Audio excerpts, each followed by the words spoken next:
Urukundo ruteye asyi, warabutswe maso y'inyana imbere n'inyuma atemba itoto uko ateruye agatengerana n'uruhanga rutabasha guhanga, ugahuruzwa n'impumuro atahamo inzira yose, ukabura uko wifata ugatunagurika umutima ukadunda intambwe ugatera insobane, wagira ngo uratuje mubisikanye ugakebuka ugahanga intambuko ye, nawe yakebuka indoro yawe ikagutamaza, ugahurwa iyo ugiye ugatanzira ukijajara ngo umubwire akajambo utizeye ko agutega yombi, ngo wavutse ugafata umwanzuro ngo wururutse umutima umutura akawukomotseho.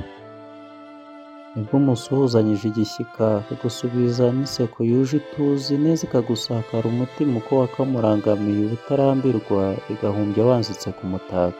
Sibwo agusabye kwitsa ngo buragorobye, ukamukeka uburere n'ubuziranenge, utunsubiriza ababyeyi bagize ihirwe bakesha rugira ugena byose, wabaye kwibaruka ikirenga. Akagusubiza ati ndabishimye, mugatandukana utabishaka, ukamurata ku manywa y'ihangu, ukarora amaso yateretse inkesha n'uruhanga rwe rw'uruhehemure. Ntihaciye kabiri mugasubira mugasubukura ikiganiro muhuje, iminsi ikicuma mugacudika bicinyiye, umugambi mukanoza wo kurushinga, bigasakara mu nshuti no mu miryango.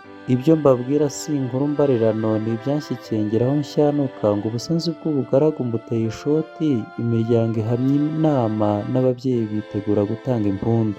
Ese shenge ko nasobwa akantu, ko wasabwa nyirankumi hakarongorwa nyiranzatsi, ariko uzarutaha rwitwa urwanjye, ngo ruburu rutuje rudateza ubwega, ngo rucumbe umwotsi n'isi rwote. Nyamukobwa yambereye uwundi, njye siranga isumba nyirayo, nka ya ndambi isumba amaboko, nka mutemamo icyohoro uherehareha, cyangwa umugabo w'igisambo wayura hazi. Nguwo araraguza imihanda yose, yisegura umwijima yiyorosa ijoro, abamuzi bagatebya ngo uzu bakadutangare, nawe ati icyo nshaka ni aderesi, naho akabaye icwende byo ntikoga. Sibwo rurema mbereye byose, mugwa gitumo ntabikeka, ndatungurwa we ngo ntabirenze n'intuze, n'ibyo mbonye ni bike kurusha ibisanzwe, agahinda kandemamo ikome, ndagarirwa mubaza iby'amanjwe, ngo ambwire niba nta gatima yigeze, angurira inzira ku murima ndumirwa, ni rwa rukundo ruteye asyi. Nihita Yezu wakayijuka kaserukatsa rwa ruhage rwa bigogo bya muhutu wa muhondo gwa nkwa kwa yankakuzi. Isatu ishoka bagasomara ibishyika bishyika umutware ku mutima, isikana ku mubiri ingeri yasumbye inkiko, umucamuka akanga abari bakagacira icyo ngo imico myiza yaciye.